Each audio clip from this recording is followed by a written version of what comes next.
सोचिए, एक दिन की शुरुआत होती है एक नए रिकॉर्ड के साथ और दिन का अंत होता है कंफ्यूजन के साथ। जी हां, आज हम बात करने वाले हैं 1 दिसंबर की, जब दलाल स्ट्रीट पर सचमुच एक रोलर कोस्टर देखने को मिला। तो जब दिन खत्म हुआ और बाजार बंद हुआ, तो आखिर में तस्वीर क्या थी? देखिए, बीएसई सेंसेक्स 64.77 पॉइंट्स नीचे था, 85,641.90 पर आकर रुका। और सेंसेक्स अकेला नहीं था, निफ्टी 50 का भी यही हाल था। वो भी 27.20 पॉइंट्स की गिरावट के साथ 26,175.75 पर बंद हुआ। मतलब दोनों ही मेन इंडेक्स लाल निशान में थे। अब यही तो सबसे बड़ा सवाल है ना? कि अगर दिन की शुरुआत इतनी जबरदस्त हुई, मतलब एक नया ऑल टाइम हाई बना, तो फिर मार्केट नीचे कैसे आ गया? आखिर ऐसा हुआ क्या? चलिए इस पूरे दिन की कहानी को शुरू से समझते हैं। तो चलिए टाइम में थोड़ा पीछे चलते हैं, एकदम सुबह, और इस पूरे उतार चढ़ाव वाले दिन को स्टेप बाय स्टेप देखते हैं। तो ये है उस दिन की एक झलक। सुबह 9:15 पर एक शानदार शुरुआत, 10 बजे तक एक नया ऑल टाइम हाई भी बन गया। लेकिन फिर 11 बजे के आसपास मार्केट लड़खड़ाने लगा और दोपहर होते होते सारी रफ्तार खत्म हो गई और नतीजा क्लोजिंग हुई लाल निशान में। तो सबसे पहले बात करते हैं सुबह की। 1 दिसंबर की सुबह दलाल स्ट्रीट पर माहौल एकदम जबरदस्त था। चारों तरफ बस उत्साह ही उत्साह। चलिए देखते हैं कि ये शुरुआती तेजी आई कैसे। तो जैसे ही सुबह 9:15 पे मार्केट ओपन हुआ, एक धमाकेदार उछाल देखने को मिला।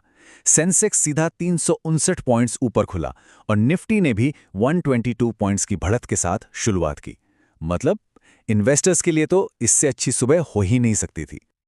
और ये तो बस शुरुआत थी। ये जोश यही नहीं थमा। सुबह के करीब 10 बजे सेंसेक्स ने एक नया रिकॉर्ड बनाया, 86,159। ये उसका ऑल टाइम हाई था। उस वक्त तो ऐसा ही लग रहा था कि बाजार आज रुकने के मूड में बिल्कुल नहीं है। लेकिन जैसा कि अक्सर होता है, कहानी में एक ट्विस्ट आया। जब मार्केट इतनी तेजी से ऊपर भागता है ना, तो कुछ इन्वेस्टर्स अपना प्रॉफिट निकालने की सोचते हैं, जिसे हम प्रॉफिट बुकिंग कहते हैं। और बस ठीक यही हुआ। वो जो सुबह वाली तूफानी रफ्तार थी, वो धीरे धीरे कम होने लगी।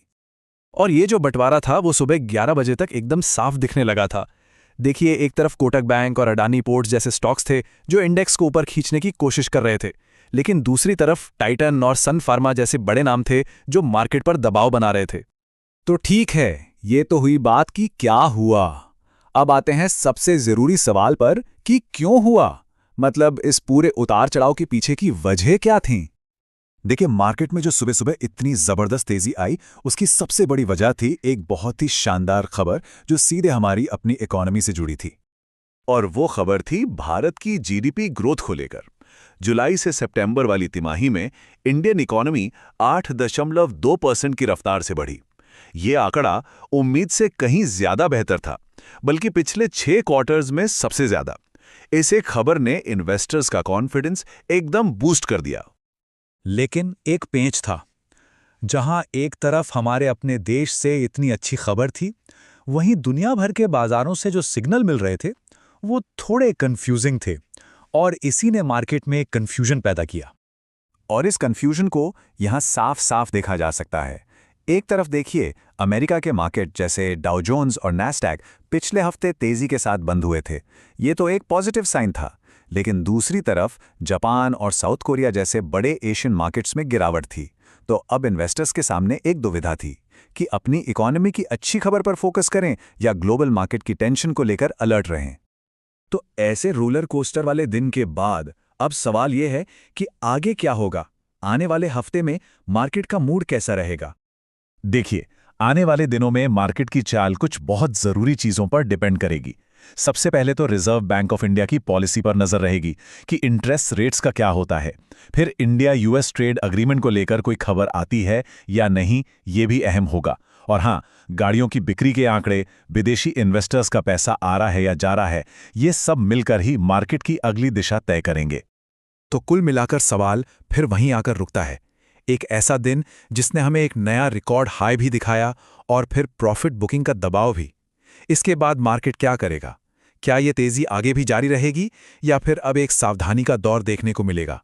खैर, इसका जवाब तो आने वाला वक्त ही देगा।